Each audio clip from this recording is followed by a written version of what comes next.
Do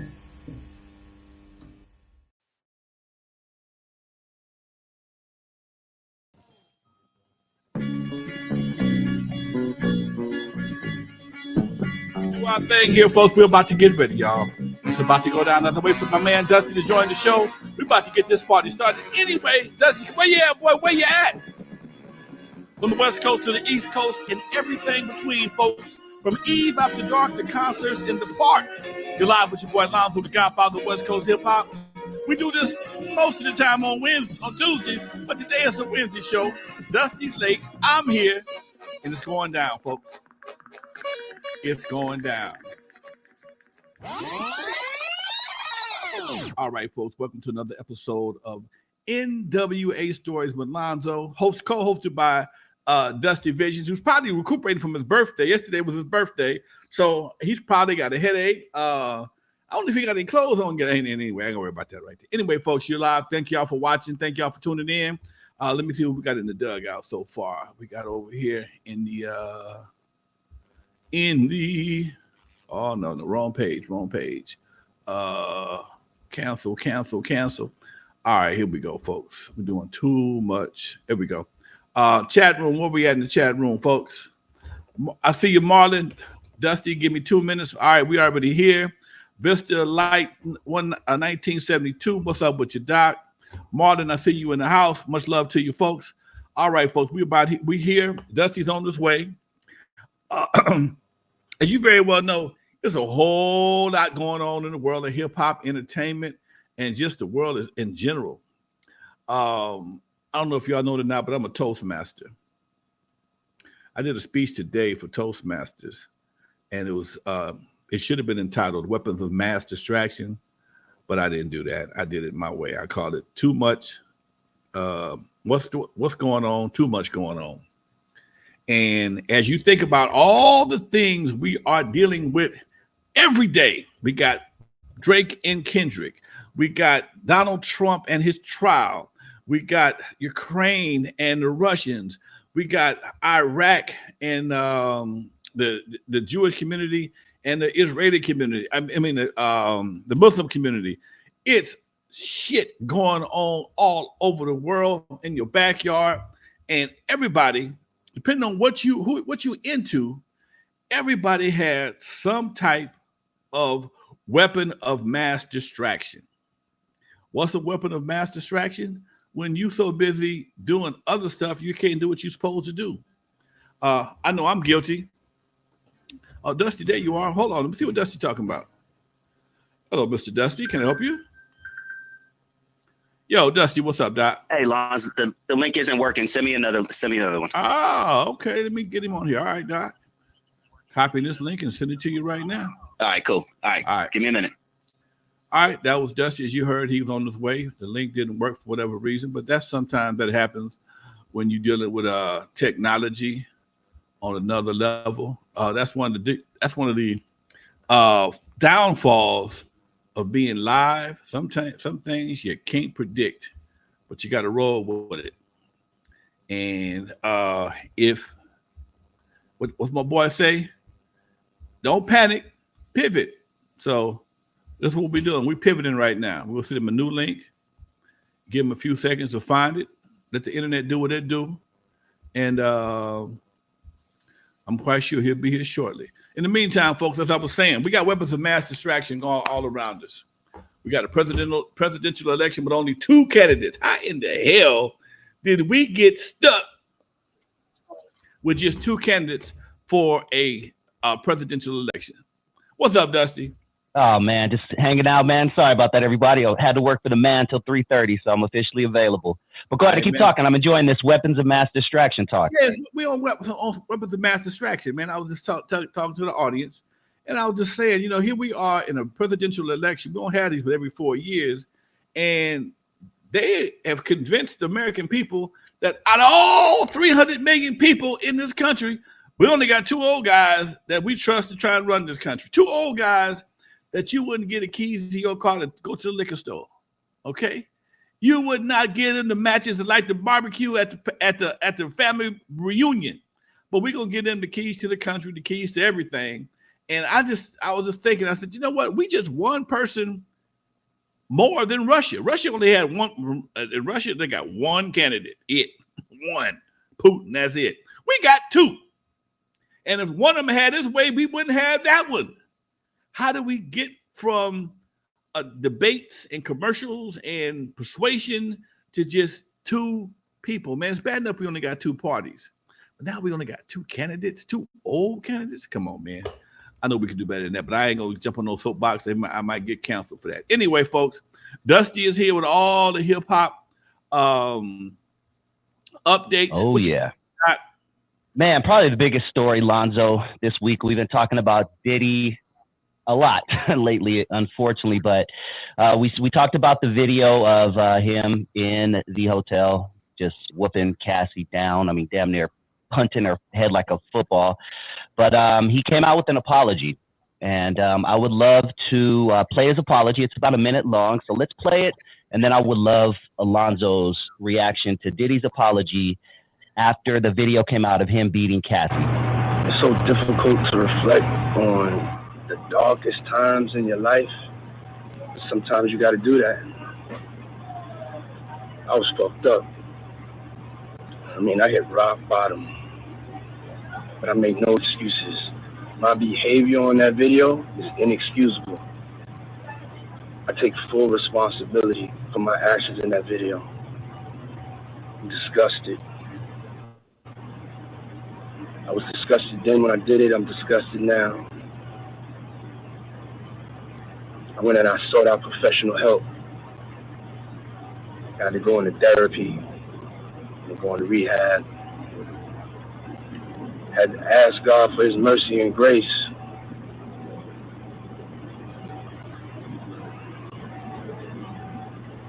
I'm so sorry. All right, Alonzo, what are your thoughts on Diddy's apology? Bullshit. BULLSH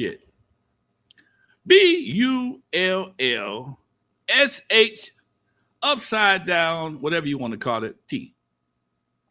Nah, man, everybody does what they do, make them sincere apologies after the world and turned against them. Okay? Everybody, I've seen this before. This happens on a regular basis, whether it's a pastor, a rapper, or whatever the case may be. They got fixed, but you didn't. Nah, man. But that's probably why he paid her off as fast as he did, because this is a possibility. This may have came out, and he would have been dead in the water in anybody's courtroom. Still don't mean that his reputation is F to the cade, but it is what it is, Doc. It is what it is. It reminds me of that. I remember seeing Dre's apology to D Barnes, and then I also saw the episode of it was on somebody's show after it happened. Everybody was like, she did it again. I know it was a long time ago, but I don't know. Both of them kind of set wrong with me. I didn't know. I wasn't feeling either one of them. Somebody does that to a woman for any reason, and then didn't justify it, and then apologize for it years later. What made you apologize? Was it the pressure from the streets, or is just something you felt you had to do for your publicity as you move forward going to court? Yeah.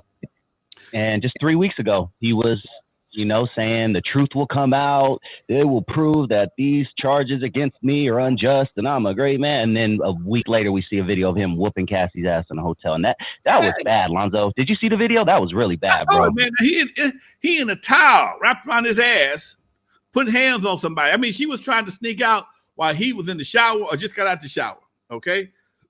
So whatever was going on, she thought she had an opportune time. He was like, no, half wet or not, get your ass back in this room. That was what's my boy named, the football player that beat his wife in the elevator? Oh, that's right. I forgot about that, yeah. Yeah. That was just shy of one of them, man. That was just shy of one of them, dude. No, it wasn't Marshawn Lynch. It was Ray Lewis. Was it Ray Lewis? No, Ray Lewis. Was Ray Lewis? Oh, that was the one that got caught murdered. There were so many scandals in football. Hard to keep up. Tell us down below. Remind us again. Yeah. I forgot who it was, but yeah, homeboy Ray Rice. That's what I knew it was a Ray someplace. Ray Rice. There we go. Ray Rice. He beat the shit out of his wife in the elevator, man. I'm like, God damn, dude. And here's the bad part, man. Anytime of all the stuff that Diddy has been accused of, what man have you known him to have a fight with? Has he has any physical altercations that involve men?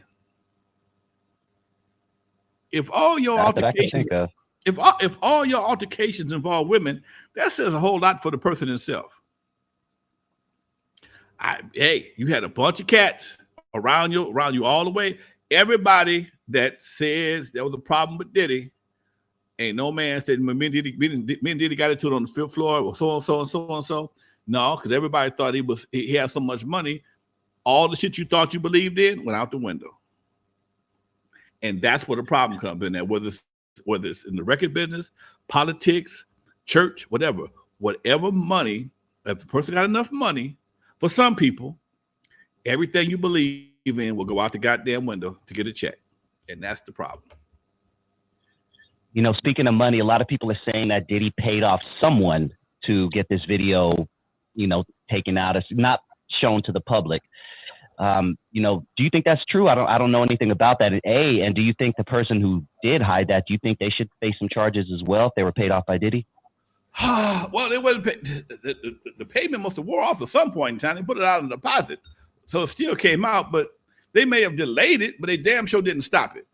Now he may have paid somebody, the head of security, not to make it available right away. But I'm quite sure, obviously, there was a backup someplace, and that's what we're looking at. If that's the case, you know, somebody, he did pay somebody, they didn't. They said, forget it. Somebody may have paid them more money to put it out there. I don't know. I'm just saying, there's always that possibility. Yeah. Magneton Media says, didn't he fight Drake? Magneton, we said men. No, I'm just kidding. That's a bad. I'm Team Kendrick right now, dog. I'm sorry. Wait. I saw the Drake BBL. They clowning. This dude made a carpet with a little Drake doll with a BBL. Oh man, it was just hilarious. This here's what happened. And what they say, the bigger they are, the harder they fall. OG Steve. Much love to you, Steve. Much love, OG Steve. Yeah, the bigger they are, the harder they fall. And when they fall, man, they create tsunamis. Especially in this era when everybody's a damn reporter. I'm so tired of hearing about Diddy shit. It's ridiculous. I'm tired of hearing about this. Here's the part, man. Everybody in their headlines claim to have something new that nobody else got. And it's the same thing that somebody else already had. You know, and same shit. That's just the nature of the beast when it comes to social media. There's only so much stuff out there. I like watching some of these reaction videos from so-called normal people. And when I watch them, it may be one or two videos I haven't seen, but then all of a sudden they just recycle some other video somebody else had, grab and click it and, you know, drop it on their timeline and create a new video. And, you know, it's cool. I like originality. Yep. Looks like Miami 808 sent us something too, but it didn't pop up. Good looking out on that, Miami 808, $4.99. Oh yeah, it just popped up on my end. All right, cool. Good looking out, man. Appreciate you, dog. Appreciate you. Thank you, dog. Yeah, what do you think about this this part of this situation, Lonzo? A week or so ago, Puffy's, P. Diddy, whatever we calling him, his son, King Combs, released a diss track to 50 Cent. Now, in this diss track, he says something along the lines of the feds thought they got us, but they raided the wrong house. It was just a throwaway line in this thing. I hear that. I'm like, why the f did he say that? What are your thoughts of that, man? I think this is May coming into June. This is graduation time. He just got his diploma in stupid.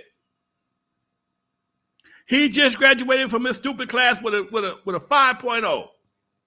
And that's all I can say. People, the internet shows you how stupid people can be. He jumped on Diddy, first of all. I mean, on 50 Cent, first of all, which is always a bad move. Bad move. 50 Cent is the biggest troll ever. Man, Come on, dude. He over there grinning like, are you really? But 50, he's got so cold now. He pick and choose who he responds to. He used to respond to everybody. Now he kind of, yeah, I know what you want. I ain't messing with you. Okay. But Puffy's son, first of all, he need to go down to Macy's and learn how to rap something, because rap gifts, because he can't rap no music. Leave that alone. Go down there and learn how to rap some gifts, wrap your lip around a straw or something, but leave the microphone alone. Okay. That basic bullshit you lay down. No. Okay. Yeah. I just think he saw an opportunity to try and go viral. You know, going viral is money in it. So, you know, his daddy got problems. He go there for 50 Cent. It sounded like a good combination. Bad move, bad idea. You get an F for effort. Yeah. I saw a tweet from someone, and I would love your thoughts on this tweet. And the tweet reads, Lonzo, some radio shows talking about canceling Diddy, but yet play drill music all day. The hilarity. What are your thoughts on that? Yeah, that's what I call hypocrites. Okay, they'll jump on again. They'll jump on the Diddy anti-Diddy cancellation bandwagon because it's a hot subject, and the fact that we even talking about it, that's what they wanted. But drill music has its own detriment, and it's even worse because people are dying behind it. But nonetheless, they'll keep on going because it's hot, and that's something I really I understand why they do it, but you would think by now hopefully the algorithms of somebody will redirect some of the procedures, because they only going to do what they perceive to be hot. Perception is everything. Okay, perception is everything. I would love to see the algorithms change whereas negativity and self-destruction is not as profitable as it's been for the past, I don't know, 20 years. But it is what it is again. Yeah, man. Well, let's talk about DV for a little bit. Domestic violence. Yeah. Sorry, let me turn that down. You know, it goes both ways, unfortunately. We've talked about this in the past, Lonzo, but you know, what are your thoughts on women who think it's okay, and not saying at all that this is what happened with the Cassie Diddy situation, but I want to give both sides of the story, because not only men are the culprits. A lot of times the men is the victim. What are your thoughts on women who feel that it's okay to put their hands on men? Let me tell you something, dude. True story, true Lonzo story. And I just saw this the other day, and it was about Michelet as well. Some women, some men, let's say people, don't think their significant other cares about them unless they whooping their ass. I had a girl just like that. She told me, "You don't love me. You ain't never hit me." No shit. No bullshit. Michelet, I saw a interview with her just the other day, and she told allegedly she told what I came out of her mouth. She told Suge, "You never hit me. You don't love me." So you got women that ain't happy unless y'all arguing. Think about that, man.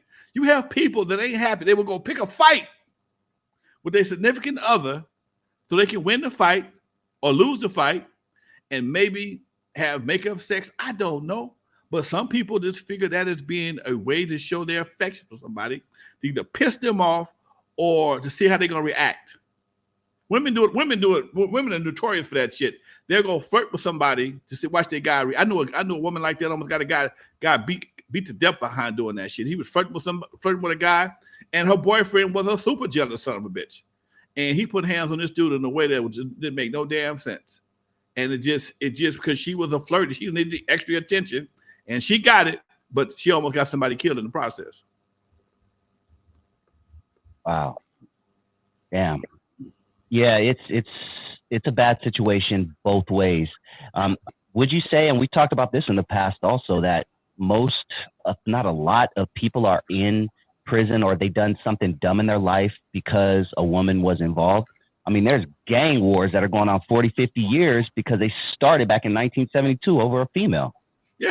It's very possible, man. I mean, even not even if it's not directly, the motivation behind it. You know, a lot of guys want to get paid so they can go get the broads. Okay, because some women have convinced them that the only way you're gonna get with me, you got to have some money. Dope dealers are notorious. They cats can quit, go do something legit, but they keep on pushing because they didn't got themselves on that treadmill of spending all this money and spending the money frivolously on women, and they can't quit. And they at one last thank move, you, CWM662. Much love. Compton's Most Wanted. That's Mike T. What's up, Mike? Yeah, Doc. It's just the motivation, man. You know, women can be motivating in positive and negative ways. They can be very motivating. And some guys, you know, get motivated to do the wrong thing. Let's close it out with this, Lonzo. Then we'll move on to something else regarding Diddy. Then we'll, move on to something totally different. But, all of the stuff that Diddy has done in the past, being an intern at Arista and moving all the way up to being a hip hop mogul, one of the top 5, some would say, when we're talking, Dre and Baby and, a few others, Jay-Z, he's up there. Is this something that's going to damage his legacy, right? Like 20 years, 30 years down the line, we're going to see this video. We're not going to think of anything else. He's done like fried chicken. I mean, people are not forgiving as they used to be, man. People are not. I mean, it's one thing if he was on the stage, highly talented cat, okay, but with movements being like they are and social media being like it is, as talented as R. Kelly, they're not trying to forgive R. Kelly. I love some R. Kelly music, but ain't nobody trying. A lot of people ain't trying to forgive him. Some people get forgiven with no problem. Donald Trump gets forgiven with no big deal. Okay, maybe it's a skin thing. I don't know. Whatever he does, I don't care what he does. I still love him. And some people just have that kind of situation about that kind of feelings about certain people. And no matter what you say, no matter what they do, Donald Trump said he can shoot somebody on Park Avenue and not go to jail. Duh. He said that before he ran for president, and it's just like it's damn near true. So on the other hand, people sneeze one time and it's over for him. That brother, damn it, I forgot the big nose brother. You know I'm talking about.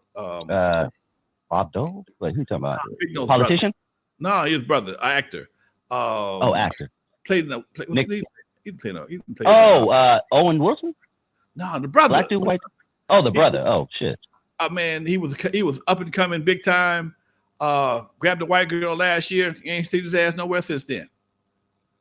Oh damn. Y'all help me out in the chat room. Someone comment down below. Someone will get it. Somebody gonna get it. He grabbed a white girl's ass. He was with a white girl, and they got into it about something, and she jumped on him, and I think he called the police, and he ended up going to jail. And just that day, I mean that Saturday, Jonathan Majors, we talked about that. That's right. That's why I love my folks. Thank you, Justin Perry. Much love to you, Doc. Jonathan Majors he was on his way up the ladder of success. I went to the movies. They had like a 5, maybe 7-minute Army video. He was the main focus of the video, talking about joining the service. I mean, it started from the Roman wars all the way up to current war situations, and he was a main dude. And I think that following Monday, him and that white girl got into it. You never saw that shit again. That was over with. And you ain't seen this black ass nowhere either, have you? That's right. You ain't seen them nowhere. And she admitted it was her fault, but too bad. So the cancellation button gets pushed a lot faster for some people than others, man. And it stays like a buzzer. It ain't going nowhere no time soon. That's definitely facts. I lied. I want your last point of view on this, and then we'll move on to something else. But you have daughters, Lonzo. Bro, from a father's point of view, how under the gel would you be right now if that was your daughter in that video getting beat by Diddy? Ooh, shit. I got friends, but I'd have to get pictures. I'd be like when the mafia boss, bring me Polaroids. Oh, I'll prove. Bring me some Polaroids, okay? No, man. I'm so blessed that I have not had to defend one of my daughters from any of her the boyfriends, husbands, whatever. All my girls have gotten good dudes or no dudes in their life. So far, we've been pretty good. But that's a hard one, dude. You know, somebody finna go to jail. Probably gonna be me. Somebody going to jail. Probably gonna be me. Yeah, I couldn't imagine seeing my daughter in that position, man. I don't even have a daughter. I was just like, man, whew. But yeah, let's move on, Lonzo. We're almost halfway through the show, so I might as well take this quick time to ask everybody to hit that like button if you haven't already. We started a little bit early today. I'm seeing some names that I don't normally see on the live feed, so it's really nice to see you guys. And once again, thank you for the donations. OG Steve, Compton's Most Wanted Mike T, Legend, and the homie Miami 808. Also hit that subscribe button if this is your first time joining the channel and you like what you hear. You are tuned into N.W.A. Stories with Lonzo. That is Lonzo Williams, the godfather of hip hop. Do your Googles. Now, I'd like to talk with you about a couple of big YouTube stories that happened this past week, Lonzo. A person who has done a lot of interviews lately, he goes by the name of G-Face, Ghostface. He's been on No Jumper. He has his own platform and things like that. He was recently arrested by the feds for PPP loans dating back to 2020. Remember when everybody was doing those PPP frauds? Well, 4 years later, man, caught up with his ass. Feds built up a case, and you know the feds don't go in unless they have a solid case. But, you know, what are your thoughts on people who think that easy money is the best way out? And not only that, Lonzo, this dude goes around flossing with big old stacks of hundreds and doing the whole talking to the phone thing and dropping money on the table. The allure, the flossiness, you know, it's all a lie. I just want your full opinion on all of that. You know, during the pandemic, I took advantage of some of the government programs like so many people did. But that PPP loan, nah, that was one thing. I said, Negro, if that ain't a trap, my name ain't Lonzo Williams. I mean, it was too good to be true. You gonna give me some money and then tell me it's gonna be forgiven? Nah. Dude, it's when you've survived the hood, survived gangbanging, survived opportunities to sell dope. I was telling somebody just the other day, as a young man, I was stupid as everybody else. We had an opportunity. We called ourselves, we're going to pull a move at the local dairy. All I had to do was drive. Pulled in the dairy, and all of a sudden, a cop car pulled up. They got thirsty at the same time, and that was my moment. Like, you know what? This might not be for me. Okay, when the cop get thirsty at the same time, we're gonna put them in right now. Man, I told that dude, I'm finna go home, dude. I'm out. That was my sign. Okay, that was my omen. Leave that alone. I've always believed in omens. Okay. All right. I don't know. I'm not gonna sit here and give y'all no super spiritual hocus pocus bullshit. But sometimes, even right now, if I get pissed off and decide to call somebody and my phone rang before I pissed, that's the sign I shouldn't call them. One time, my son was younger. Me and Roger Clayton, Uncle Jam's Army, got into it big time. And I was prepared to go to his store and commit a crime. I got tired after all these years. I was prepared to go to his store and put my hands on him. But understand, Roger had a bad heart. He died from a heart attack. And as I'm putting on my shoes, I didn't give a damn that day. I put on my shoes, walking out my studio. At that time, 3-year-old son came outside. Daddy, where you going? Daddy going to take care of some business. Can I go? At that time, my son wouldn't let me go nowhere without him being in the car with me. No, man, you can't. I can't take my son and watch me go whoop somebody's ass. What kind of shit? What kind of daddy would I be? No, Dad, I can't go. You can't go, man. He cried his ass off. And I said, you know what? It must be a reason. I set my ass back down and let it go. Okay? I've always believed in certain things happening for a reason. And that's just how I roll. I can't speak for nobody else. I'm not going to tell nobody else it's good for them, but it works for me. All right? So, yeah. Real. You know, if it isn't too personal, what was the reason that you decided that you were going to go over and F Roger Clayton up? Like, do you remember what it was about? Oh, yeah, was it even that serious? Yeah. Oh, you remember? Okay. Yeah, we a lady had booked my club at the Hollywood Park Casino. From the time I got to the Hollywood Park Casino, we and Roger always had a problem. He was there first. He got kicked out, and I was brought in about 18 months later. You would think all the wounds would have healed by then, but no. The fact that it was me, he still had a hard on for that particular club. And my accountant and one of his clients had booked a Dramatics to do a party at the Total Experience for her birthday. The lady was rich.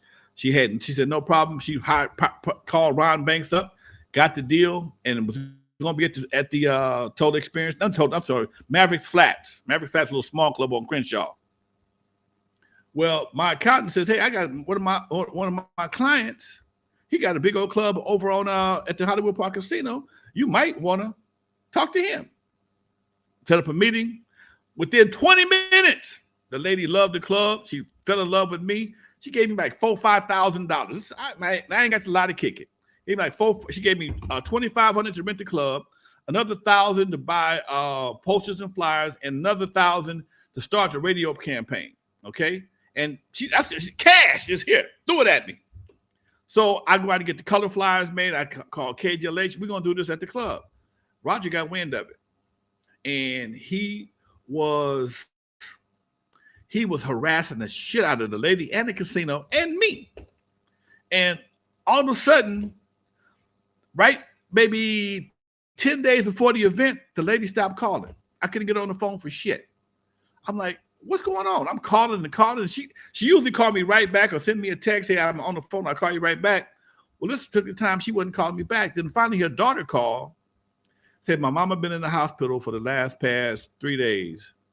She almost had a stroke. Her blood pressure is really high behind this event. I said, what's going on? She says, some guy named Roger told Ron Banks that he was being used. He canceled the show. Huh? Yeah, she got on the phone. She said, Ron Banks sent me this flyer that we didn't do. I don't know where the flyer came from. It was a paper flyer with some bullshit on it. And I ain't used paper flyers since the 70s. I used those high gloss flyers, and Ron got the flyer, said we was charging $75. She was only charging $35. It was all messed up. And it was just obviously she had been sabotaged. And I knew who did it. And I'm going to whoop his ass. I'm going to whip his ass. I'm tired of this shit. And like I said, I was on the way over there. My son stopped me, and I told her the same thing. She wanted to stop me. I said, "Nah, I'm tired. This ain't the only situation I'm going to whoop his ass for. We gonna, like my mama would say, I'm finna get him for old and new. This ain't the first time he's pulled this kind of bullshit." And she said, "Please, please, please." And my son tripped. I said, I backed up off of it. So she called back the next day, and she had talked to Ron, and Ron agreed to do the show. But he wouldn't do it at the casino, at Hollywood Park Casino with me. She wanted her to bring it back to Maverick Flats. Maverick Flats. No, the little small Maverick Flats. Yeah, Maverick Flats. She wanted to bring it back to Maverick Flats, and long as she did it there and agreed to charge the same price, he was cool. And then now I owe her $4,500. I done did all this work. She done rented the club. I'm in debt. But you know what? That's how God worked. She was so cool. She don't even worry about it. We get it straight. I swear, I ain't got a lot to kick it. When I left the Hollywood Park Casino and came over to the club, she was doing a movie, and she wanted to use the club for a movie, and I gave her the room for a couple of days and some other stuff, and we worked it out. That's the kind of people that I've been blessed to have in my circle. So no matter how much of an asshole he was, it still didn't mess me up. It means we still cool to this day. Yeah. But my biggest fear was, and this is something people have to take into consideration. When you're out in these streets, you don't know what the health condition is of the person you're about to fight. The fact that you're about to fight them could raise their blood pressure to the point where they can have a stroke, heart attack. You got a case, bro. You got a case. Okay. Yeah. You got a case. So beware that shit. Okay. Don't think, oh, I didn't hit him. No, you scared him to death. Literally. You scared him to death. Literally. You might not get a murder beef, but you damn sure will get you a manslaughter, involuntary manslaughter, some shit. You going to court. Okay.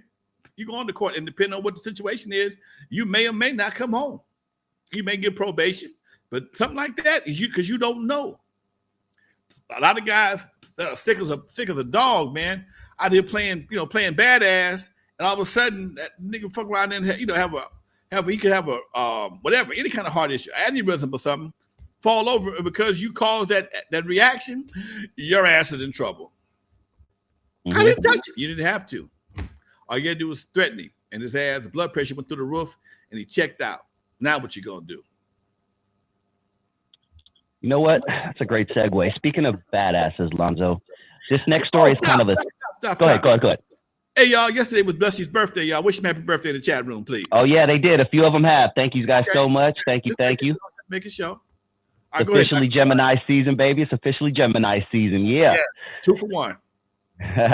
Hey, but speaking of badasses, Lonzo, this is kind of a three-part story.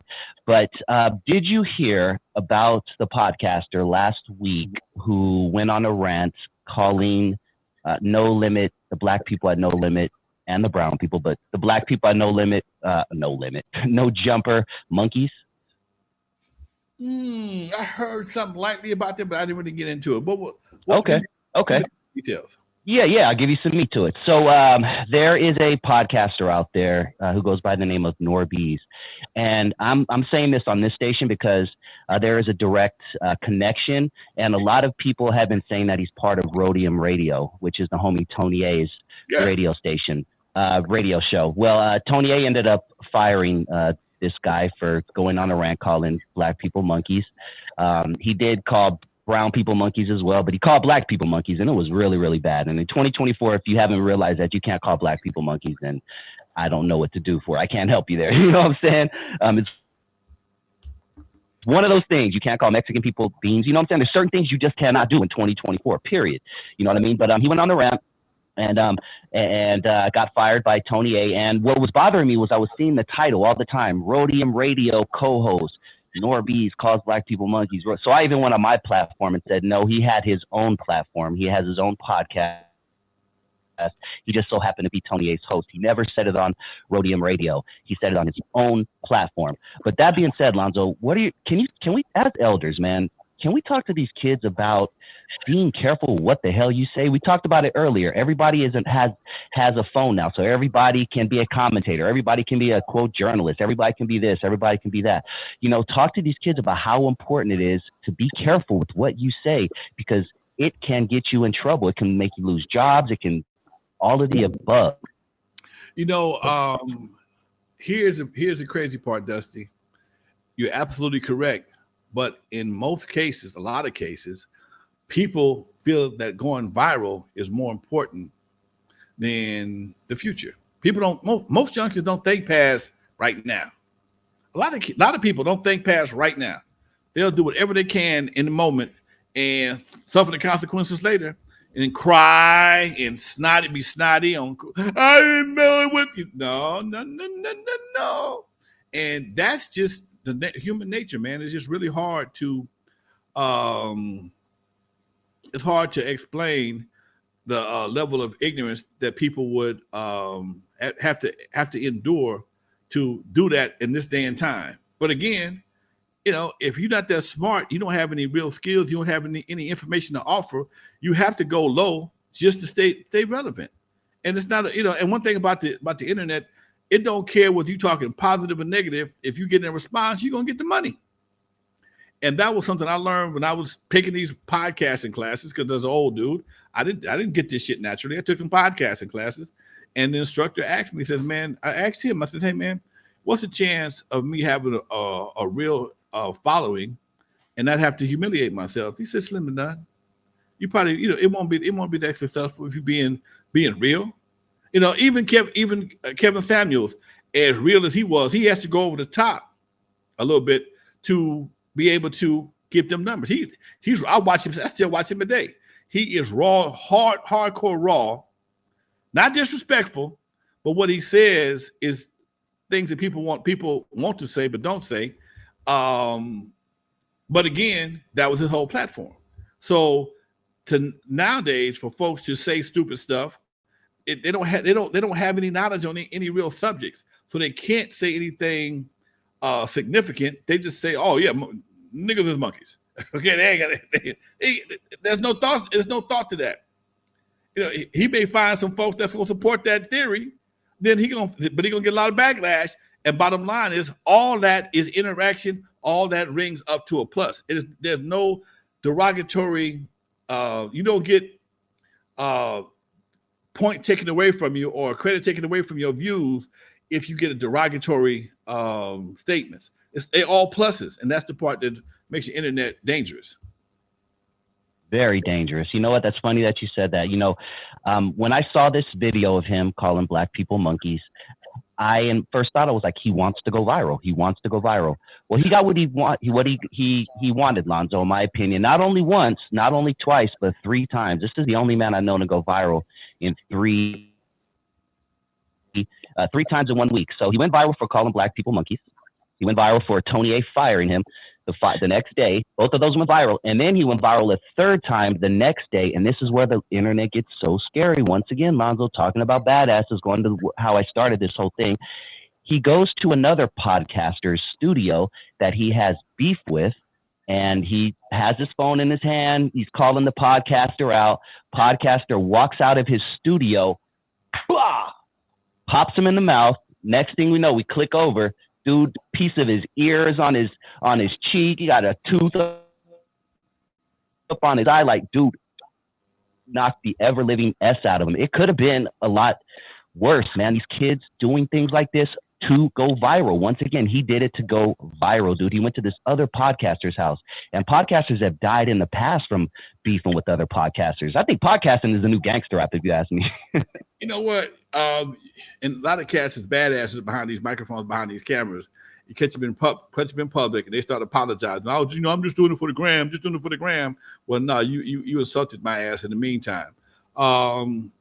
That reminds me of a dude I knew. I met a brother one time at one of my clubs, and he told me he about to get paid.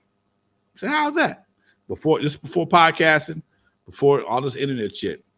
Real quick, Craig says he likes my shirt. You can get these from Lonzo, actually. This was from the Easy Sign shirt. I get a lot of compliments on this. Hit us up, Craig. We got you. Hey, what up, Doc? Mr. Craig? Yeah, we created that's one of my that's the official shirt from Easy Street. Yes, sir. Yes, sir. Holler back. What was I saying? I forgot what I was saying. I'm sorry, I cut you off. We were talking about the podcast of the badass going to the guy told me he's going to get paid. I said, how's that? He said, I'm going to pick a fight with the police.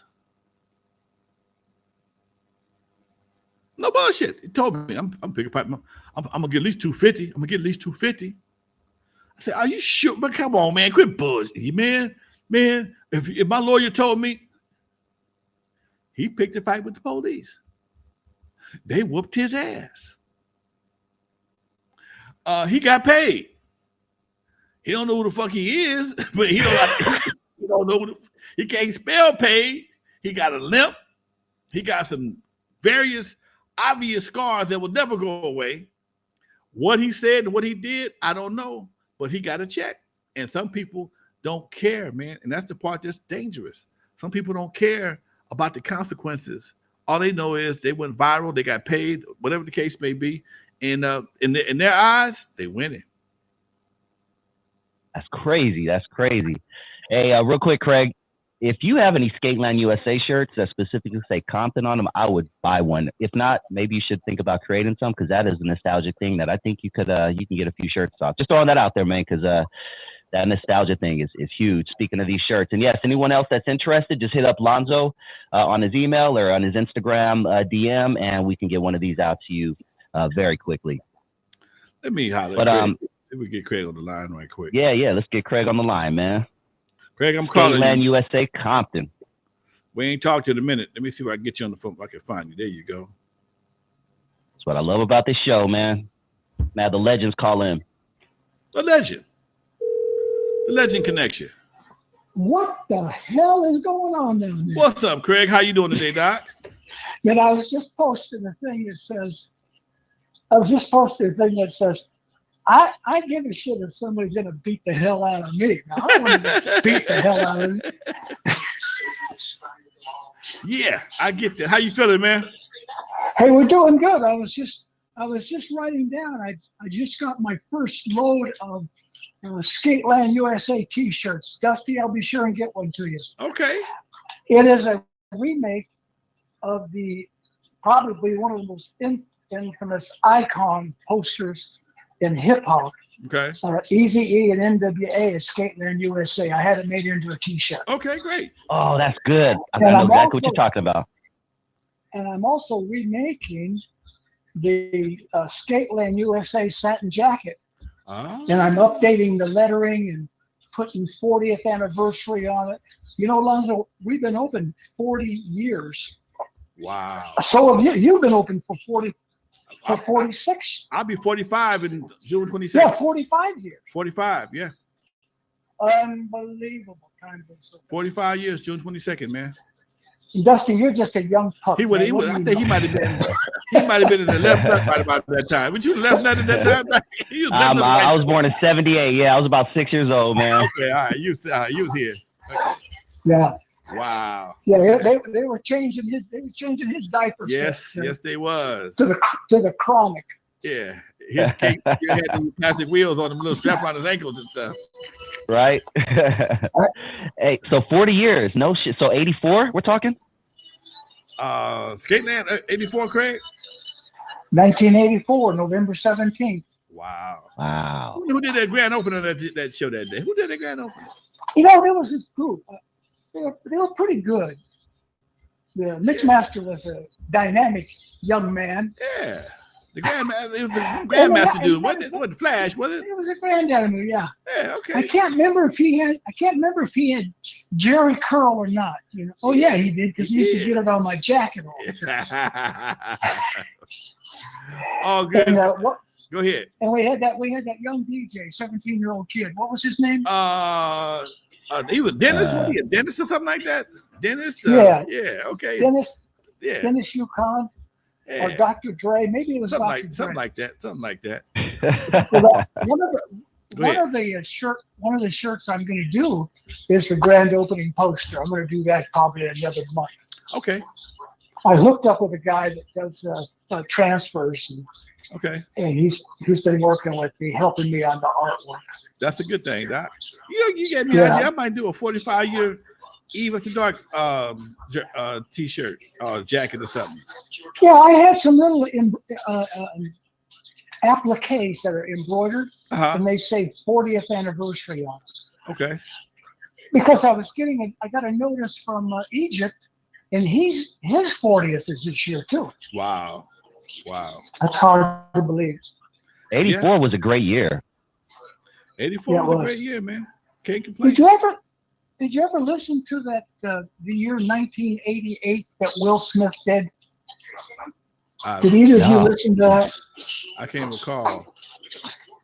It was I think it wasn't Spotify, but it was somebody else. Oh, it was like a podcast show, right? Yeah. I did listen to it. Yeah. They had everybody on it. Everybody that was doing anything in 1988 had a segment. I'm surprised you didn't have a segment. Okay. We always get forgot about, man. We always get forgotten. Ooh, I hate that. You know, it's frustrating to do as much as we have done, and we're always secondary. And that's why I do my own shit. I don't wait nobody. I can't depend on nobody to do nothing for me. I do it my damn self. Yeah. Craig, keep us posted on them T-shirts and them jackets, Doc. I'll promote them for you. I'll send a pic out to each one of you. All right, that'll work. Thank you so much, man. Peace, brother. Hey, always listening and shooting my hearts. Talk to you later. Much love, brother. Bye. All right, my man. There he is, the man, Craig. Craig. You know what, Alonzo? I would love to talk with you about something that is kind of similar to what we were just discussing. I'm glad that Craig called in. Let's I'm listening to this audiobook, as I probably mentioned to you in the past. It's called Original Gangsters: The Untold Story of Dr. Dre, Easy, and Ice Cube. Your name has came up. We've discussed it as well on this show, but there was a piece in here that I was unfamiliar with, and I'm going to play it a little bit, but I was unfamiliar with the fact that Ice Cube put off N.W.A. For about a year to go to college in Arizona. Now I'm going to play this quick here, like some architectural design class or something, but let's play this and then I want your feedback. Despite JJ Fad's success, neither ADCO nor any other major labels were interested in N.W.A., whose sound and image seemed much riskier. And so, with the group's future in doubt, upon his graduation from high school in 1987, Ice Cube made other plans. Following the advice of a Taft teacher, he took the train to Arizona and spent a year studying architectural drafting, receiving a certificate from the now defunct Phoenix Institute of Technology. Oh, wow. The other N.W.A. members kept plugging, but Cube decided to follow his hip-hop backup plan. He remembers a grueling schedule and work that demanded intense concentration. Architectural drafting is all about precision and learning the techniques and terminology to try to put it to use, he said. The drawings got progressively harder and harder as the year went on. He credits the experience with helping him learn to live on his own. He still worked on rap with his friend Phoenix Phil's crew, though they didn't really go anywhere. He missed his friends back home. I get calls from them. We're about to go to Chicago. Then we fly to Atlanta, he said. And here I have 6 months of school left. That was the worst year of my life. Now, I never do this story. Talk to me about what you know about that. First of all, it sounds like some AI shit. Number one, it is. It's an AI. It's an AI. It's definitely AI. But it's an audiobook. All audiobooks now are pretty much AI. You know, I'm gonna answer this first. I'm gonna tell you about my opinion on AI. I like it, but you gotta watch that shit. That shit be lying. Anyway, Cube did go straight out of high school to Arizona to study drafting because his mama wasn't going for that shit. And see, this is the part people forget that shit had not been accepted by the general public and had not been accepted as his household yet. So in order for him to go do what he had to do, in order for him to do what he had to do what his mama said to do and go get an education, get at a shot first, and then he came back. And then he had to go back and, hey, I ain't going back to this right here. The brother's always been a smart, intelligent cat, no doubt about it. It's just that, like I said before, this whole hip-hop thing, man, all that was not established the way it is right now. And what people take for granted was just starting to sprout. What you take for granted today had not taken place. Like I said, in the beginning, Cesar Lawrence Tucker, everybody was on hip hop's head. Okay. I was even watching the thing this morning, Hip Hop in the White House. You ever seen that before? No, I think I have. It's on Hulu called Hip Hop in the White House. I watched it today, and it was talking about. It's produced by Young Jeezy, and they talk about how hip hop and the drug trade. They had a lot of stuff from N.W.A. and Eazy-E about them. They didn't have any real interviews from anybody. I think they had one pre-recorded interview from Cube, but they were talking about how hip hop affected the White House, because when Eazy walked up there when Bush was the president, him and Jerry Heller rolled up to the White House. That was a major deal. That shit made national news, man. National news. And it just was a different time for hip hop. You had Tupac, you had Biggie, you had N.W.A. saying fuck the police. You had so much political shit going on. It rang out at the White House. And when Kanye West said George Bush don't like black people, George Bush was feeling some kind of way. Even though he was dodging shoes in Iraq, he was dodging shoes like Mike Tyson, like a Mike Tyson punch. But when it came down to what Kanye West had to say, that hurt him more than anything.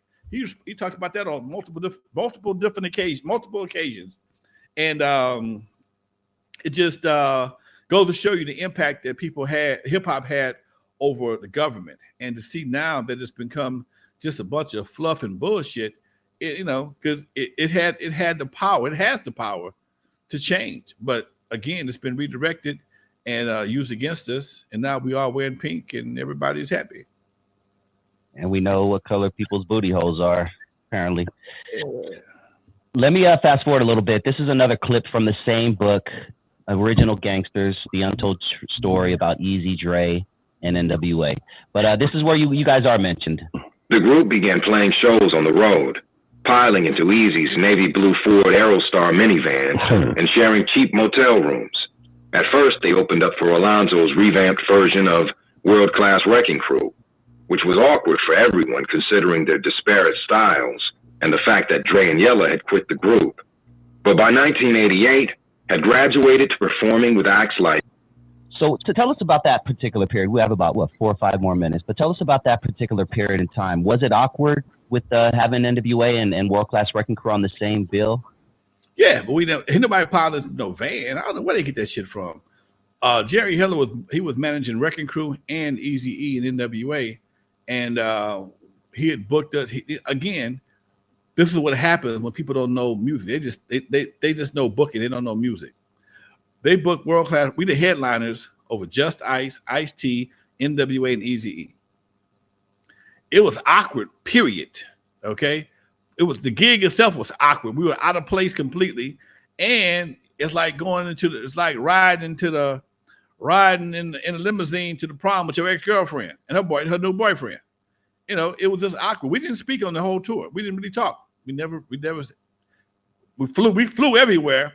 We only did like 3 days together. And I told Jerry, I need to do something else. It ain't my kind of show, man. It's not my kind of show. And he finally got us off to to some shows with UTFO and some other folks. But those kind of UTFO and Force MDs, that's what we did a lot better. But it just, the whole time was awkward because I hadn't. I'm headlining. Wrecking Crew was the only one got some real radio play, and I'm headlining. And they watching us on the side. They on the sidelines watching us do songs that they recorded. That's it. How does that make sense? It's like going over. That's like a baby mama and her husband going on vacation with her new boyfriend, his new wife. That's some awkward ass shit. You see what I'm saying? So, but again, nobody cared about that. All I cared was we was getting paid. Everybody was getting paid, and I was supposed to ignore that shit. And it was difficult, man. And these AI books, I did the AI thing on me the other day, just messing with it, do a video on Alonzo Williams. And it all depends on the tone you give the AI, the tone of instructions you give the AI. Because, man, it was like, huh? It was correct up to about 85%. Then they start throwing shit in the mix. Like, damn. Blue Astro Van. Because I'm always the bad guy. I loaned Dre money for a car. I sold Dre one of my mini cars. I only had one car. I didn't want to sell him that one. I don't sell friends cars. I sold two. Let me say this. I've been buying and selling cars since I was 14 years old. Back in the day, we would get cars, and my dad would clean our garages. People would give me cars, and we'd kick them home. And we had auto shops. So it wasn't about the transmission. I mean, carburetor, spark plug, and gasoline. That's it. It wasn't like they are right now. So we could fix them, and we flip them for $40, $100, whatever the case may be. So in my life, I've owned over 75 cars, personal, not as a dealer, just personal vehicles. Then it don't mean shit for me to flip a car. When I have a policy, I don't sell friends' cars. I don't sell friends' cars because I don't want to see the car. I don't want to see the car no more. I don't want to see it again. All right. If you fix it up or if you fuck it up, I don't want to see it again. And my brother and Dre were the only ones I ever sold cars to that I regretted. And both of them are the same thing. My brother had a BMW 633. He tore it up, and Dre tore up my RX-7. and that RX-7 bites me in the ass. If he drove it, I co-signed for him to buy the damn car, and when he just stopped paying for it, guess whose credit got messed up too, along with his. So yeah. Yep. Looks like we're about at the end. Thank you everybody for joining us. I know Lonzo has to get somewhere at 5 o'clock, so you want to hit him with any last words or hit him with the rap? Hey, folks, you know how we do it every Thursday before it's time to go. For those who never heard of me, I'm the first one to put Dr. Dre into surgery, stuck Ice Cube in the freezer until he got cold on the eve after dark 50-yard line Super Bowl. In the movie Straight Outta Compton, they played me as a hater of rap. Don't believe that Hollywood bullshit because it was all cap. My history goes deeper than you will ever know. Just remember that N.W.A. stands for Not Without Alonzo. We out, folks. Peace.